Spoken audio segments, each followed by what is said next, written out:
되었습니다. 우리 함께 신앙 고백하심으로 11월 둘째 주 주일 예배를 우리 하나님 앞에 올려드리겠습니다.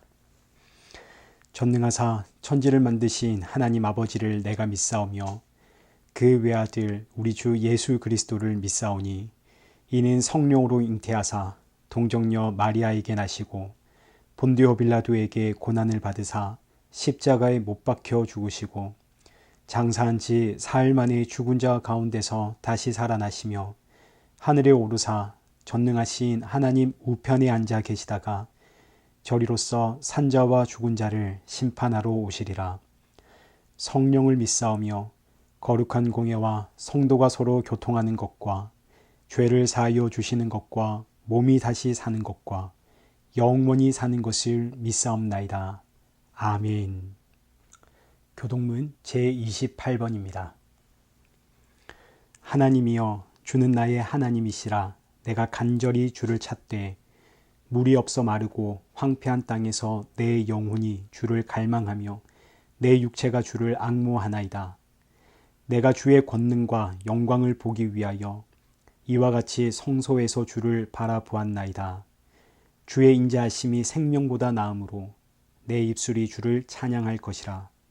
이러므로 나의 평생에 주를 송축하며 주의 이름으로 말미암아 나의 손을 들리이다. 골수와 기름진 것을 먹음과 같이 나의 영혼이 만족할 것이라. 나의 입이 기쁜 입술로 주를 찬송하되 내가 나의 침상에서 주를 기억하며 새벽에 주의 말씀을 작은 소리로 읊조릴 때에 하오리니 주는 나의 도움이 되셨음이라. 내가 주의 날개 그늘에서 즐겁게 부르리이다. 아멘. 찬송가 27장 찬양하겠습니다. 빛나고 높은 보좌와 그 위에 앉으신 주 예수 얼굴 영광이 해같이 빛나네. 해같이 빛나네. 지극히 높은 위엄과 한없는 자비를 무천사 소리 합하여 늘 찬송 드리네. 늘 찬송 드리네. 영죽을 나를 살리려 그 영광 떠나서 그 부끄러운 십자가 날 위해 지셨네. 날 위해 지셨네. 나 이제 생명 있음인 주님의 은혜요. 저 사망 권세 이기니 큰 기쁨 넘치네. 큰 기쁨 넘치네. 주님의 보좌 있는데 전한 몸 이르러 그 영광 몸소 배울 때 내 기쁨 넘치리. 내 기쁨 넘치리. 「アーメン 기도하겠습니다. 살아계신 하나님 아버지, 이 귀한 날 예배 드릴 수 있음에 감사드립니다. 이 예배를 드리는 시간 내내 이 예배는 오직 예수님의 십자가 은혜로 드릴 수 있다는 사실 기억하게 하시고, 예배 후에는 이 귀한 예수 생명의 증인으로 살아갈 수 있도록 우리 모두에게 성령의 충만함 부어 주옵소서. 예수님의 이름으로 기도드리옵나이다. 아멘. 성경 봉독하시겠습니다. 오늘 보실 말씀은 로마서 1장 18절에서 25절까지의 말씀입니다. 우리 한 절씩 교독하시겠습니다. 하나님의 진노가 불의로 진리를 막는 사람들의 모든 경건하지 않음과 불의에 대하여 하늘로부터 나타나나니, 이는 하나님을 알만한 것이 그들 속에 보임이라. 하나님께서 이를 그들에게 보이셨느니라. 창세로부터 그의 보이지 아니하는 것들, 곧 그의 영원하신 능력과 신성이 그가 만드신 만물에 분명히 보여 알려졌나니, 그러므로 그들이 핑계하지 못할지니라. 하나님을 알되 하나님을 영화롭게도 아니하며 감사하지도 아니하고, 오히려 그 생각이 허망하여지며 미련한 마음이 어두워졌나니, 스스로 지혜 있다 하나 어리석게 되어 썩어지지 아니하는 하나님의 영광을 썩어질 사람과 새와 짐승과 기어다니는 동물 모양의 우상으로 바꾸었느니라.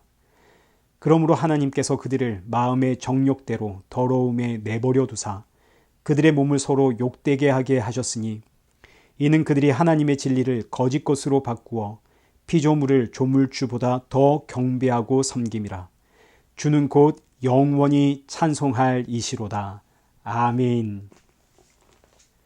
교회 소식 알려드리겠습니다. 헌금과 말씀 후원은 옆에 설명란을 참고해 주시면 되겠습니다.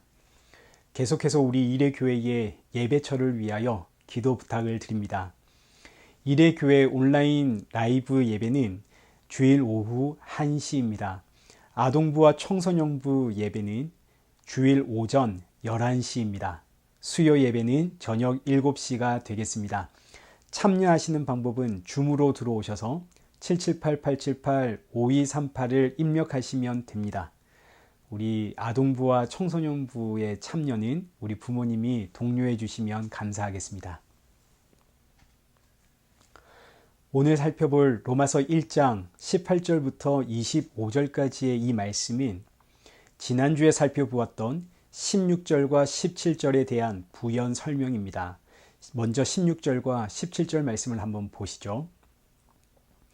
내가 복음을 부끄러워하지 아니하노니 이 복음은 모든 믿는 자에게 구원을 주시는 하나님의 능력이 됨이라. 먼저는 유대인에게요 그리고 헬라인에게로다. 복음에는 하나님의 의가 나타나서 믿음으로 믿음에 이르게 하나니, 기록된 바 오직 의인은 믿음으로 말미암아 살리라 함과 같으니라. 나는 복음을 두려워하지 않습니다. 복음은 모든 믿는 자에게 구원을 주시는 하나님의 능력입니다.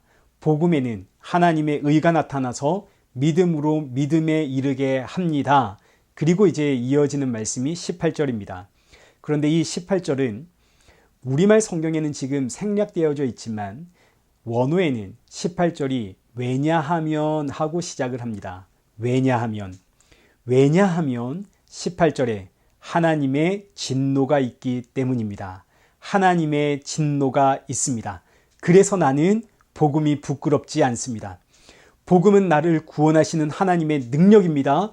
왜냐하면 하나님의 진노가 있기 때문입니다. 하나님의 진노가 있기 때문에 하나님의 진노에서 피할 수 있는 유일한 방법은 복음에 있습니다. 복음에 나타난 하나님의 그 의를 덧입어야 합니다. 이것이 18절부터 시작되어지는 이야기입니다. 하나님의 진노 아래 우리가 있습니다. 그런데 만약 이 하나님의 진노 아래 우리가 있다는 이 사실을 모르면 복음이 복음되질 않습니다. 복음이 나에게 그렇게 와닿지 않습니다. 복음이 나에게 복음이 될 수가 없는 거죠. 이 세상, 우리 가정, 내 삶이 하나님의 진노 아래 있다는 사실을 모르면 지금 나에게 중요한 것은 복음이 아니라 그냥 이 세상 살아가는 것들이 나에게 문제가 됩니다. 앞으로 나는 어떻게 살아야 할까? 나는 뭘 먹고 어떻게 먹고 살아야 할까? 우리 가정의 이 문제 어떻게 해결해야 할까? 우리 자녀들 어떻게 교육을 시키며 키워야 할까? 하나님의 진노를 모르면 그냥 이 세상 살이가 걱정이고 근심이 되는 것이지, 왜 복음인지, 왜 바울이 그토록 복음만을 자랑하는지, 왜 교회는 목이 터져라 복음을 외치는지 이해할 수가 없습니다. 복음이 왜 복음이냐면 하나님의 진노가 있기 때문입니다. 하나님의 그 진노에서 구원받을 수 있는 유일한 방법이 복음 안에 있기 때문입니다. 그래서 사도 바울이 복음은 모든 믿는 자에게 구원을 주시는 하나님의 능력이라. 그렇다면 이제 하나님의 진노가 뭔지를 알아야겠죠. 일단 이 세상이 어떤 세상인지를 한번 생각해 보십시오. 대부분의 사람들은 이 세상을 밝고 희망찬 세상으로 생각을 합니다. 나쁜 사람들도 주변에 많지만 그러나 착한 사람들이 더 많기 때문에 이 세상은 살기 좋은 세상, 좀 더 좋은 교육과 그리고 좀 더 좋은 환경이 주어지면 이 세상은 보다 더 좋은 세상, 살기 좋은 세상이 될 거야. 많은 사람들이 이런 생각을 하죠. 그런데 여러분, 선진국들을 한번 생각해 보십시오. 미국, 영국, 프랑스와 같은 선진국들. 총이 없으면 무서워서 못 사는 나라입니다. 과학이 발전을 하면 지금보다 더 살기 편한 세상이 되는 것은 사실이지만, 그러나 과학이 발전하는 만큼 이 세상이 유토피아가 되는 것은 아닙니다. 점점 더 오히려 악해집니다. 너무나 쉽게 내 정보가 유출이 되어지고 사생활이 감시를 받게 되어지고 인터넷 세상이라는 곳에 점점 고립이 되어지고, 그런데 여러분, 이것이 당연한 겁니다. 왜냐하면 이 세상은 하나님의 진노 아래 있는 세상이기 때문이죠. 하나님의 진노는 아담과 하와의 선악과 사건부터 시작이 됩니다. 선악과 사건은 창세기 3장 5절에 기록되어 있는 것처럼 사람이, 아담과 하와가 하나님처럼 되려고 했던 사건입니다. 그 결과 아담과 하와는, 사람은 하나님의 저주를 받게 되어지는데, 창세기 3장 17절 말씀을 한번 보십시오. 땅은 너로 말미암아 저주를 받고 너는 내 평생에 수고하여야 그 소산을 먹으리라. 땅이 내게 가시덤불과 엉겅퀴를 낼 것이라. 우리가 지금 살고 있는 이 땅은, 이 세상은 아담과 하와의 선악과 사건 이후로 하나님의 저주 아래 있는 세상입니다. 우리는 지금 하나님의 저주 아래 살고 있습니다. 여러분, 이 사실을 꼭 기억하십시오. 아니 목사님, 그런데 요한복음 3장 16절 말씀을 보면 분명히 하나님은 세상을 이처럼 사랑하신다라고 기록하고 있습니다. 하나님이 세상을 이처럼 사랑하신다라고 분명히 기록하고 있는데, 예, 맞습니다. 하나님은 이 세상 너무너무 사랑하십니다. 그러나 하나님이 사랑하시는 그 세상은 지금 우리가 살고 있는 이 세상이 아닙니다. 하나님께서 창조하셨던 바로 그 세상, 아담과 하와가 범죄하기 전, 선악과 사건이 있기 전, 하나님께 저주받기 전, 바로 그 세상을 하나님이 사랑하셨다라는 뜻입니다. 창세기 1장을 한번 보십시오. 하나님께서 이 세상 창조하실 때 몇 번이고 반복하신 말씀이 하나님 보시기에 좋았더라. 하나님 보시기에 좋았더라. 하나님 보시기에 심히 좋았더라. 하나님은 이 세상 너무나 사랑하셨습니다. 그러나 선악과 사건 이후로 이 세상은 하나님의 진노와 하나님의 저주 아래 있는 세상이 되고 말았습니다. 에베소서 2장 1절에서 3절 말씀을 보십시오. 그는 허물과 죄로 죽었던 너희를 살리셨도다. 그때의 너희는 그 가운데서 행하여 이 세상 풍조를 따르고 공중의 권세 잡은 자를 따랐으니 곧 지금 불순종의 아들들 가운데서 역사하는 영이라. 전에는 우리도 다 그 가운데서 우리 육체의 욕심을 따라 지내며 육체와 마음에 원하는 것을 하여 다른 이들과 같이 본질상 진노의 자녀이었더니. 자, 여기 3절 말씀을 보니까 우리는 본질상 어떤 자녀이었다고요? 진노의 자녀. 우리가 왜 진노의 자녀입니까? 이 세상이 아담과 하와 이후로 하나님의 저주 아래에 있는 세상이기 때문입니다. 그래서 이 세상에서 태어난 모든 인생은 태어나는 그 순간부터 본질상 진노의 자녀. 그래서 사람은 어려서부터 태어나면서부터 그 마음의 생각과 계획이 악하다. 이걸 구약 성경은 이 하나님의 진노를 어떻게 표현을 했느냐면 노아의 홍수로 표현을 하셨고 소돔과 고모라 사건으로 우리에게 알려주셨습니다. 노아의 홍수, 소돔과 고모라 이 사건들은 전부 다 이 세상은 하나님의 진노 아래에 있기에 반드시 심판을 받는다 하는 것을 우리에게 가르쳐 주시는 모형입니다. 이 세상은 하나님의 진노 아래에 있기에 우리는 그래서 진노의 자녀이기에 마침내 그날이 오면 반드시 이 세상은 심판을 받는다. 베드로후서 3장 7절입니다. 이제 하늘과 땅은 그 동일한 말씀으로 불사르기 위하여 보호하신 바 되어 경건하지 아니한 사람들의 심판과 멸망의 날까지 보존하여 두신 것이라. 이 세상은 마지막 날에 불사르기 위하여 하나님께서 지금 보존하고 있는 세상입니다. 그래서 이 세상을 향한 하나님의 진노를 시편 7편에서는 이렇게 기록하고 있습니다. 11절과 13절 말씀 보십시오. 하나님은 의로우신 재판장이시며 매일 분노하시는 하나님이시로다. 사람이 회개하지 아니하면 그가 그의 칼을 가시며 그의 활을 이미 당기어 예비하셨도다. 죽일 도구를 또한 예비하시며 그가 만든 화살은 불화살들이로다. 하나님은 이 세상을 향해 매일 분노한다 말씀을 하십니다. 매일 칼을 가시고 활은 이미 당겨 놓으셨고 죽일 도구를 예비해 두셨습니다. 이 세상은 저와 여러분은 지금 하나님의 이 끔찍하고 잔혹한 진노 속의 하루하루를 살아가고 있는 중입니다. 이런 하나님의 진노를 우리가 알게 될 때에, 그 진노를 인식하게 될 때에 그때 비로소 복음이 복음으로 나에게 들리게 되는 거죠. 나는 하나님의 진노 아래 반드시 심판을 피할 수 없는, 심판을 받을 수밖에 없는 진노의 자녀이구나. 그런데 복음에는 하나님의 의가 있어서 그 하나님의 의가 나를 구원하는구나. 그래서 나는 복음을 부끄러워하지 아니하노니 복음은 모든 믿는 자에게 구원을 주시는 하나님의 능력이 됨이라. 아멘. 하나님의 진노를 알 때, 그때 비로소 십자가, 그 예수님의 십자가가 얼마나 귀하고 기쁘고 감사한 사건인지, 예수님의 십자가만이 나의 유일한 소망이 되는 겁니다. 사도 바울은 로마 교회와 그리고 오늘 이 서신서를 읽고 있는 저와 여러분에게 복음이 얼마나 귀하고 값진 은혜인지를 전달하기 위해 오늘 본문 18절에서 왜냐하면 하나님의 진노가 있습니다 하고 진노의 이야기를 시작을 하는 겁니다. 18절 말씀을 다시 한번 보시죠. 하나님의 진노가 불의로 진리를 막는 사람들의 모든 경건하지 않음과 불의에 대하여 하늘로부터 나타나나니. 하나님의 진노가 누구에게 임하는지를 보십시오. 하나님의 진노는 불의로 진리를 막는 사람들에게 임합니다. 자, 이때 불의로 진리를 막는 사람들이란 첫째, 경건하지 않은 사람이고 둘째, 불의한 사람들입니다. 하나님의 진노는 불경건한 사람들과 불의한 사람들에게 임하는데 19절부터 25절까지는 불경건한 사람이 대체 누구냐?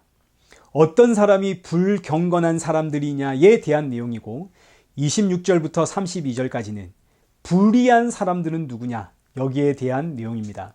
오늘은 불경건한 사람은 누구인가에 대해서 살펴보고 다음 주에는 불의한 사람에 대해서 살펴보도록 하겠습니다. 그런데 지금 이때 너무너무 중요한 것은 지금 성경은 불경건한 사람은 심판을 받습니다. 불의한 사람은 심판을 받습니다. 그러니 불경건한 사람 되지 말고 불의한 사람 되지 마십시오. 저 세상 사람들은, 저 불경건하고 불의한 사람들은 심판을 받습니다. 이런 이야기를 하고 있는 것이 아닙니다. 지금 성경이 말씀하고자 하는 것은 그 불경건한 사람이 나고 그 불의한 사람이 바로 나다. 우리가 불경건한 사람이고 우리가 불의한 사람이기 때문에 예수님의 십자가, 이 복음 외에는 우리에게 답이 없습니다. 이게 지금 성경이 하고자 하는 메시지라는 것, 여러분 이거 잊어서는 안 됩니다. 불경건하고 불의한 사람은 저 어디 누군가의 이야기가 아니라 바로 저와 여러분의 이야기입니다. 그렇게 우리는 하나님의 심판을 피할 수 없는 진노의 자녀이기에 복음만이 유일한 우리의 답입니다. 자, 일단 불경건한 사람과 불의한 사람은 율법에 대한 이야기입니다. 율법을 10가지로 요약하게 되면 10계명이 되어지고 이 10계명을 다시 요약하면 하나님 사랑, 이웃 사랑이 되죠. 여기서 하나님 사랑이 불경건과 연결이 되어지고 불의는 이웃 사랑과 연결이 됩니다. 경건이라고 하는 것은 하나님과의 관계에 대한 이야기입니다. 하나님을 사랑하는 것, 하나님께 속한 것이 경건이고 하나님께 속하지 않은, 하나님을 사랑하지 않는 것이 불경건입니다. 마찬가지 이웃 사랑은 의로움과 연결이 됩니다. 불의라고 하는 것은 이웃 사랑을 하지 않는 것, 이것이 불입니다. 율법은 하나님 사랑, 이웃 사랑입니다. 하나님을 사랑하게 되어지면 이웃 사랑이 나오게 되어져 있습니다. 그런데 하나님 사랑하지 않으면 이웃 사랑도 없는 거죠. 경건하지 않다는 말은 하나님을 사랑하지 않는다는 이야기고 하나님을 사랑하지 않으니 이웃 사랑도 없습니다. 그래서 불경건한 사람은 곧 불의한 사람이 되는 거죠. 불경건에서 불의가 나오는 겁니다. 하나님의 진노는 바로 이 불경건한 자들, 불의한 자들에게 임하는 거죠. 자, 그러면 불경건, 경건하지 않다는 뜻이 무슨 이야기일까요? 경건하지 않다는 말은 거룩하지 않다는 뜻이고 거룩하지 않다는 이야기는 거룩하신 하나님으로부터 끊어졌다는 뜻입니다. 그러니까 경건하지 않다는 말은 하나님으로부터 끊어진 하나님과의 관계가 깨어졌다라는 뜻입니다. 경건이란 하나님과의 관계가 회복되었다. 내가 하나님께 속했다. 이것이 경건입니다. 우리는 경건이라고 생각을 할 때 성경을 읽고 기도를 하고 묵상을 하고 겸손하고 늘 신앙적인 말을 하고 할렐루야 이렇게 무게 잡는 이런 것들을 우리는 생각을 하게 되는데 여러분 이런 것들은 경건이 아닙니다. 경건이라고 하는 것은 하나님께 속한 것, 하나님과의 관계가 회복되어진 것을 뜻하는 것이고 불경건이란 하나님과 상관이 없는 상태를 뜻합니다. 그래서 고린도전서를 보시면 고린도전서 1장 2절에 사도 바울이 고린도 교회에 이렇게 글을 씁니다. 고린도에 있는 하나님의 교회 곧 그리스도 예수 안에서 거룩하여지고 성도라 부르심을 받은 자들. 사도 바울이 고린도 교회를 성도라고 부릅니다. 성도라는 의미가 거룩한 사람이라는 뜻입니다. 그런데 사실 고린도 교회에는 거룩하다라고 불릴 만큼의 사람들이 없습니다. 세상 사람들도 안 할 그 심각한 음행과 악함이 고린도 교회 안에 가득했습니다. 그런데 사도 바울은 그런 고린도 교회를 향해 하나님의 교회요 너희는 하나님의 성도다라고 부릅니다. 왜일까요? 성도, 교회, 경건이라고 하는 것은 세상의 윤리 도덕적 문제가 아니라 하나님께 속했느냐 속하지 않았느냐의 문제이기 때문입니다. 세상 사람들은 교회 다니면 다 착한 줄 압니다. 그런데 막상 보니까 교회 다녀도 착한 사람들 몇 없죠. 그래서 욕합니다. 교회 다니면서 저런다고. 예, 그럴 수 있습니다. 예수님을 믿지만 손가락질 받을 만큼 삶이 엉망인 사람들 있습니다. 물론 그렇게 살면 안 되겠지만 그런 분들이 계십니다. 아니, 많습니다. 저도 그런 사람 중에 한 사람입니다. 여러분들이 저와 지금 안 살아보셔서 제가 괜찮아 보이는 것이지 저랑 한번 살아보십시오. 그러나 그럼에도 불구하고 성도입니다. 왜요? 하나님께 속해 있거든요. 반면에 예수님을 안 믿지만 법 없이도 살 수 있을 만큼 훌륭한 사람들이 있습니다. 교회 다니는 사람보다 더 교회 다니는 사람처럼 보이는 정말 훌륭한 사람들이 있죠. 그러나 그 사람들은 아무리 훌륭해도 하나님과 상관이 없는 경건하지 못한 불경건한 사람들입니다. 하나님의 진노 아래 있는 사람들. 아무리 훌륭해도. 창세기 4장에는 가인의 족보가 등장을 하고 창세기 5장에는 아담의 족보가 등장을 합니다. 이 족보는 아주 큰 차이를 보이는데 그 차이가 무엇인가? 먼저 창세기 4장에 기록되어 있는 가인의 족보를 한번 보십시오. 16절 이하 제가 읽어보겠습니다. 가인이 여호와 앞을 떠나서 에덴 동쪽 놋 땅에 거주하더니 아내와 동침함에 그가 임신하여 에녹을 낳은지라. 가인이 성을 쌓고 그의 아들의 이름으로 성을 이름하여 에녹이라 하니라. 에녹이 이랏을 낳고 이랏은 무야엘을 낳고 무야엘은 무드사엘을 낳고 무드사엘은 라멕을 낳았더라. 라멕이 두 아내를 맞이하였으니 하나의 이름은 아다요 하나의 이름은 실라였더라. 아다는 야발을 낳았으니 그는 장막에 거주하며 가축 치는 자의 조상이 되었고 그의 아우의 이름은 유발이니 그는 수금과 퉁소를 잡는 모든 자의 조상이 되었으며 실라는 두발 가인을 낳았으니 그는 구리와 쇠로 여러 가지 기구를 만드는 자요 두발 가인의 누이는 나아마였더라. 자, 지금 이 가인의 족보를 쭉 보시면 가인의 후손들은 문명을 만들었습니다. 성을 건축을 했고 가축 치는 자의 조상이 되었고 음악과 각종 악기를 만들었고 과학을 발전시켰습니다. 너무너무 훌륭한 족보입니다. 칭찬받을 만하고 그 업적 칭송받을 만합니다. 너무너무 훌륭하죠. 그러나 이 족보는 하나님과 아무런 상관이 없는 하나님의 진노 아래에 있는 족보입니다. 그들은 하나님께 속한 자들이 아닙니다. 반면 아담의 족보를 한번 보십시오. 창세기 5장 3절 이하 읽어보겠습니다. 아담은 130세에 자기 모양 곧 자기의 형상과 같은 아들을 낳아 이름을 셋이라 하였고 아담은 셋을 낳은 후 800년을 지내며 자녀들을 낳았으며 그는 930세를 살고 죽었더라. 셋은 105세에 에노스를 낳았고 에노스를 낳은 후 807년을 지내며 자녀들을 낳았으며 그는 922세를 살고 죽었더라. 이어지는 아담의 족보는 전부 이렇습니다. 몇 년을 살다가 자녀를 낳았고 몇 년을 더 살다가 죽었더라. 아담의 족보에는 어떤 훌륭한 업적이 기록되어 있지 않습니다. 심지어 아담의 족보에는 이 사람들이 착하게 살았느냐 악하게 살았느냐에 대한 이야기도 없습니다. 그러나 이 족보는 경건한 자들의 족보입니다. 왜일까요? 하나님께 속했거든요. 그러니까 오늘 저와 여러분이 이 세상을 어떻게 사느냐 하는 것과 전혀 상관없이 우리가 하나님께 속했느냐 하나님께 속하지 않았느냐 하는 것이 중요하다라는 이야기입니다. 하나님께 속한 자는 경건한 자, 하나님께 속하지 않은 자는 하나님의 진노를 받는 불의한 자, 불경건한 자. 그러니 지금 우리에게 시급한 문제는 내가 지금 하나님께 속했느냐 하는 문제입니다. 어떻게 해야 하나님께 속할 수가 있는가? 아담과 하와의 선악과 사건 이후로 모든 사람은 다 하나님으로부터 쫓겨납니다. 하나님과의 관계가 완전히 끊어졌죠. 아담과 하와는 이 끊어진 관계를 회복시키기 위해 하나님 앞에 서기 위해 그렇게 열심히 자신들의 수치를 나뭇잎으로 가렸습니다. 정성과 노력을 다해 나뭇잎을 엮어 자신들의 그 벌거벗은 수치를 가렸지만 그걸로는 하나님과의 관계가 회복이 안 되죠. 하나님 앞에 설 수가 없습니다. 하나님과의 관계를 회복할 수 있는 유일한 방법은 오직 하나, 하나님이 주시는 그 가죽옷을 입어야 합니다. 하나님이 주신 그 가죽옷을 입어 그 가죽옷이 나의 수치를 가려줄 때 비로소 우리는 하나님께 속한 자가 되는 거죠. 하나님과의 관계가 회복되어지는 경건한 자가 됩니다. 그럼 이 가죽옷은 뭘 상징하나요? 하나님의 어린 양, 예수 그리스도.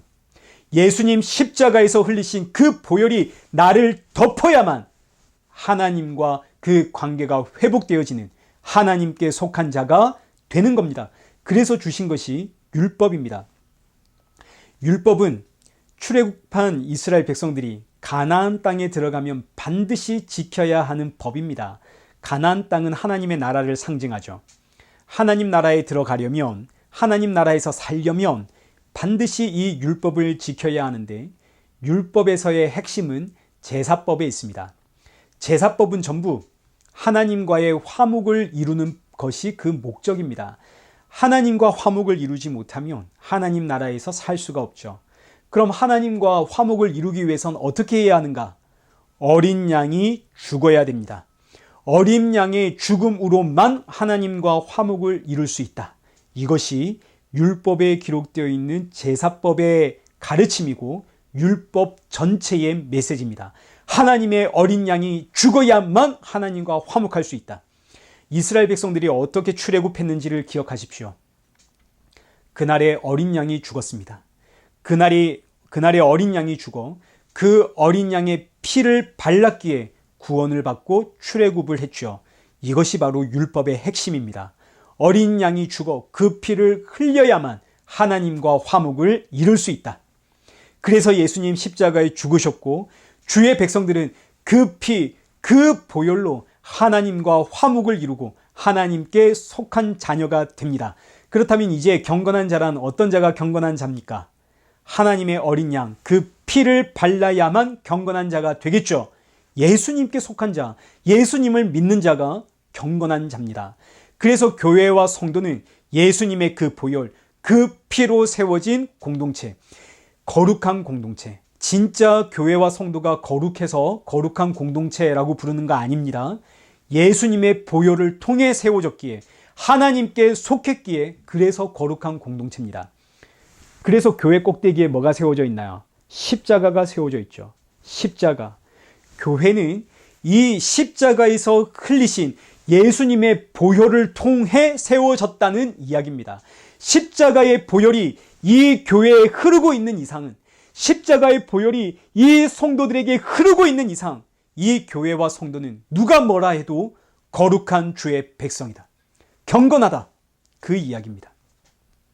따라서 십자가에 죽으신 예수 그리스도를 믿는 것이 경건이고 예수님을 믿지 않는 것이 경건하지 않은 하나님의 진노를 받는 불경건한 자들입니다. 자, 그럼 이제 오늘 본문을 보십시오. 18절입니다. 하나님의 진노가 불의로 진리를 막는 사람들의 모든 경건하지 않음과 불의에 대하여 하늘로부터 나타나나니, 이 말씀은 결국 예수 그리스도를 믿는 자는 하나님의 진노를 피하고 경건한 자들이고 예수 그리스도를 믿지 않는 자들은 불경건한 자, 경건하지 않아. 그래서 하나님의 진노를 받는다는 뜻입니다.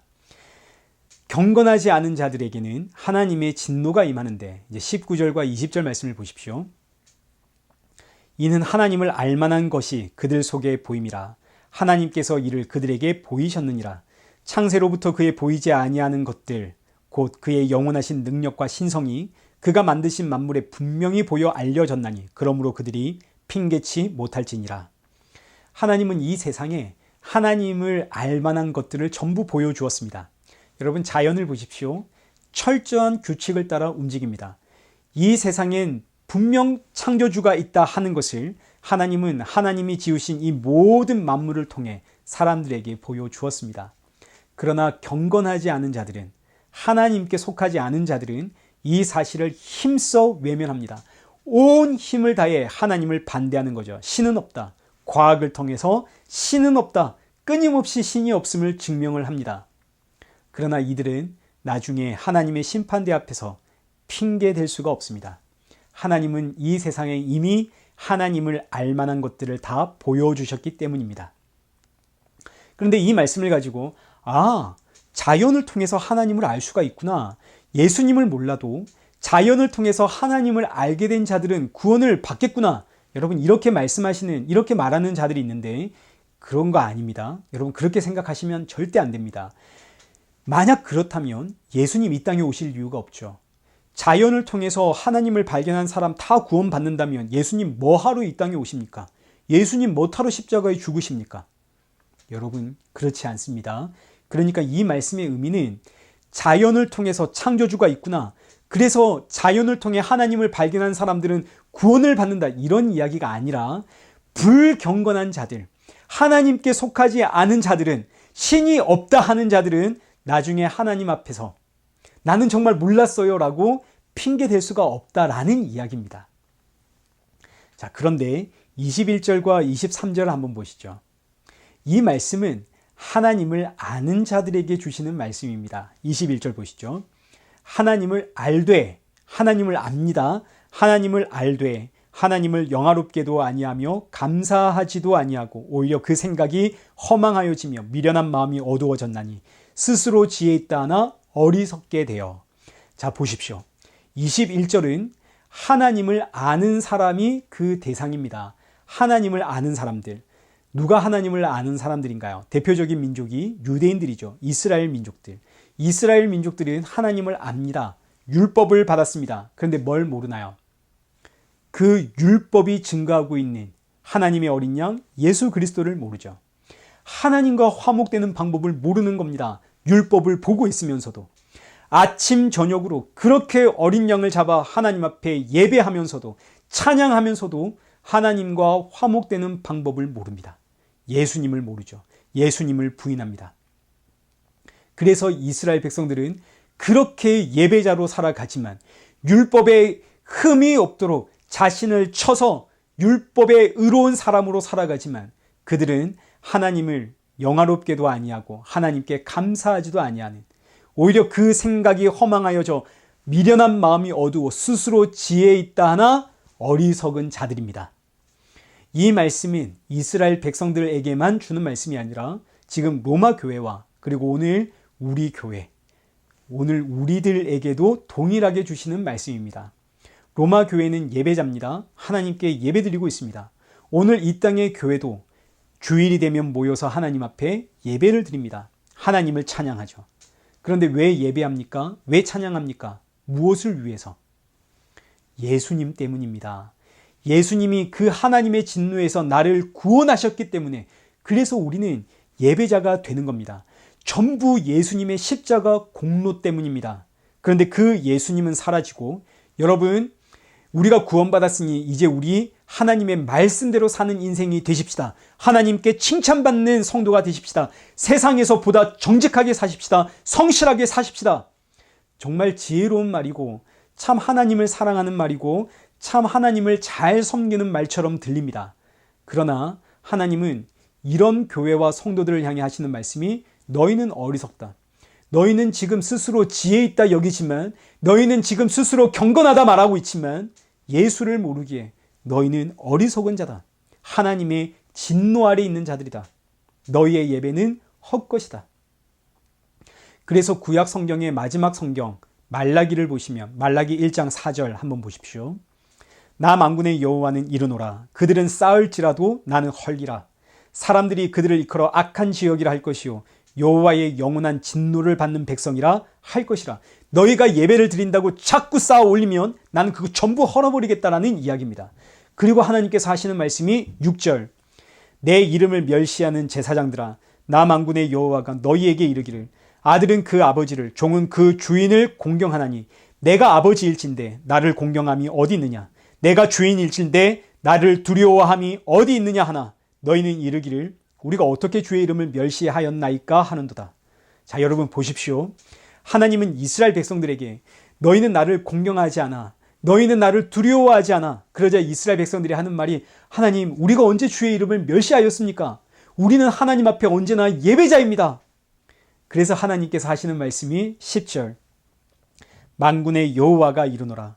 너희가 내 제단 위에 헛되이 불사르지 못하게 하기 위하여 너희 중에 성전 문을 닫을 자가 있었으면 좋겠도다. 내가 너희를 기뻐하지 아니하며 너희가 손으로 드리는 것을 받지도 아니하리라. 하나님께서 너희의 제사는 헛되다. 나는 그 너희의 제사, 그 예배 정말 너무너무 싫다. 누가 이 성전 문을 닫아버렸으면 좋겠다. 이 성전 무너뜨려라. 그래서 오신 분이 예수님이십니다. 예수님께서 저 성전 헐어라. 저 성전 예배는 하나님의 진노를 쌓을 뿐이다. 내가 바로 성전이다. 하나님의 어린 양이신 예수님께로 가야만 그것이 참된 예배입니다.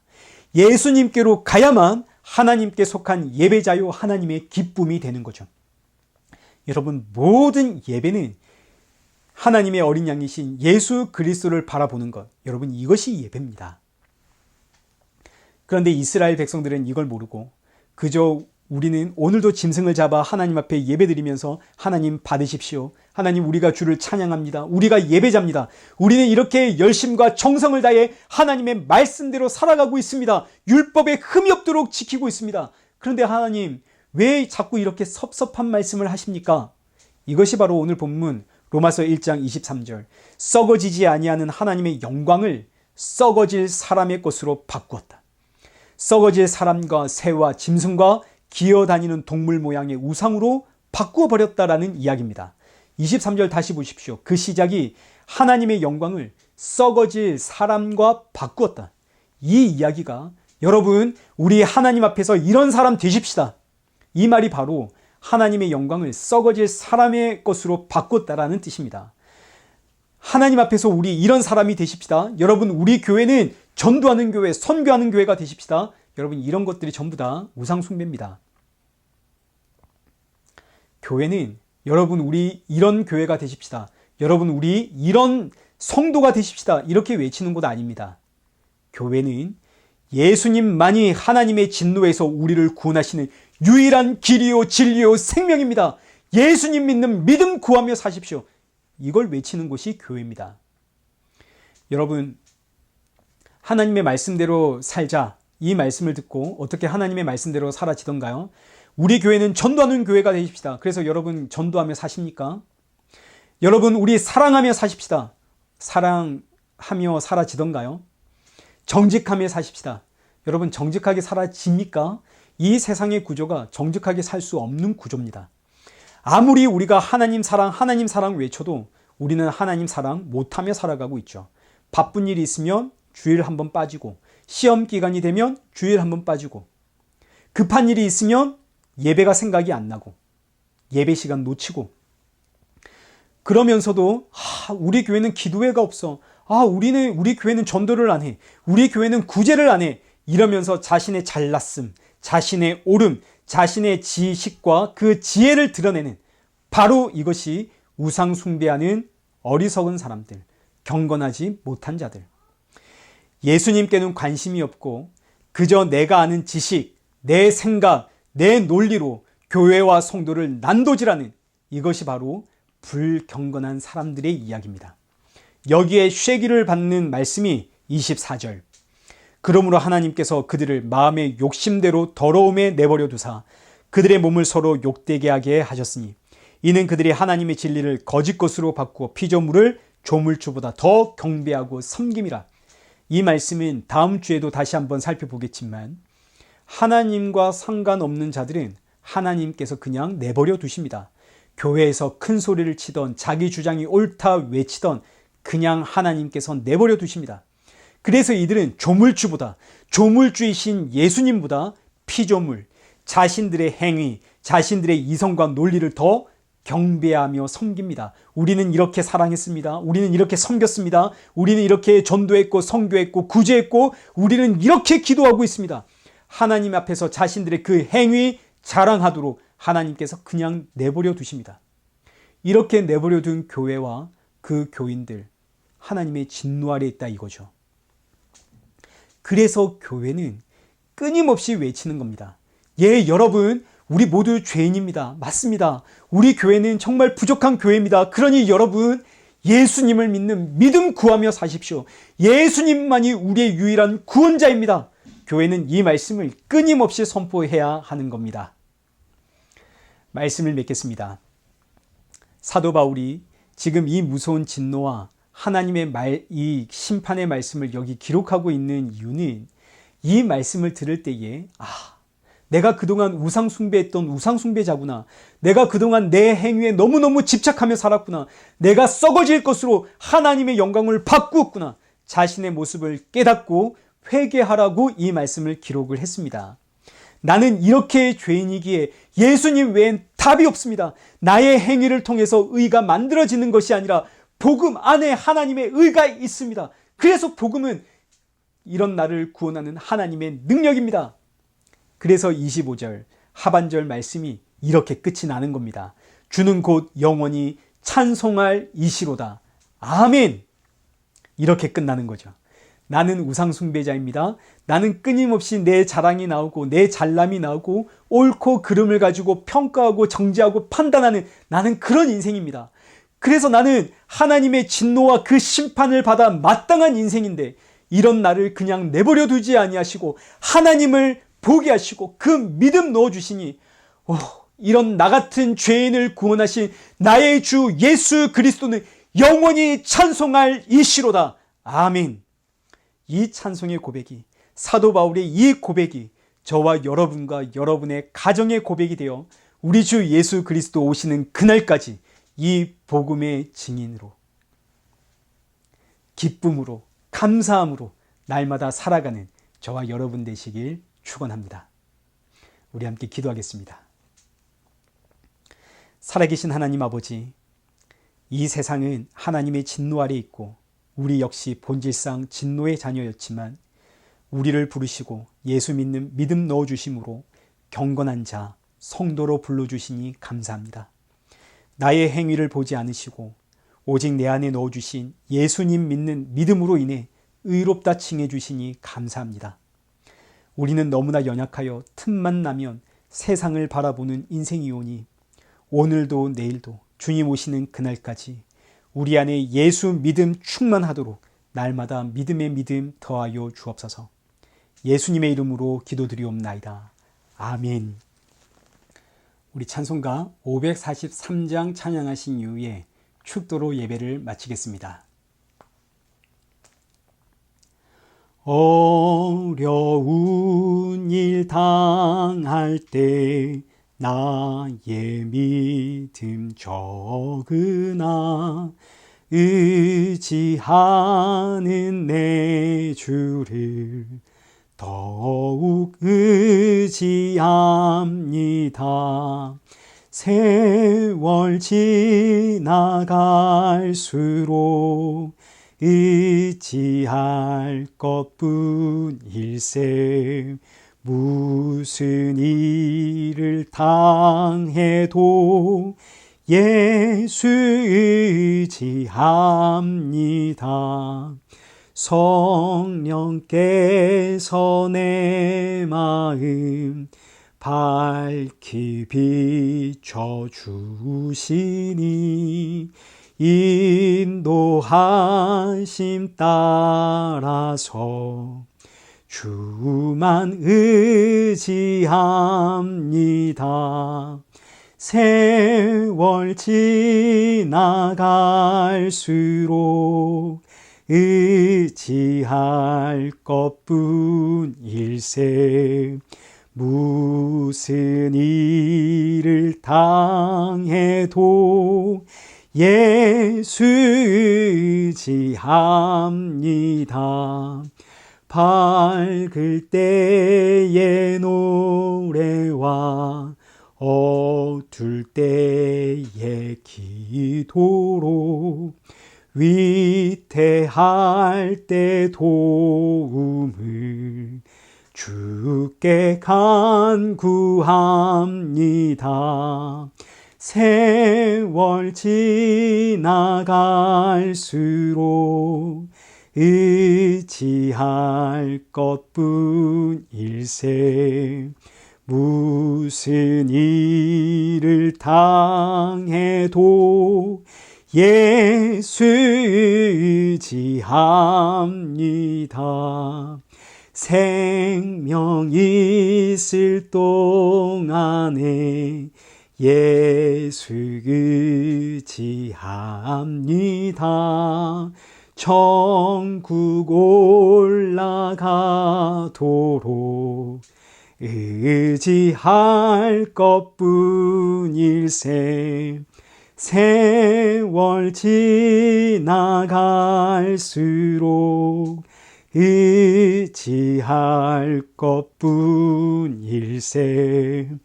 무슨 일을 당해도 예수 의지합니다. 이제는 우리 주 예수 그리스도의 은혜와 성부 하나님의 크신 사랑과 성령 하나님의 위로교통 충만하심이 우리 주 예수 그리스도 다시 오실 그날까지 믿음으로 살아가며 복음의 증인으로 주신 사명 잘 감당하길 소원하는 우리 일회교회와 성도들과 온 세계 교회 머리머리 위에 이제로부터 영원토록 함께 있을지어다. 아멘.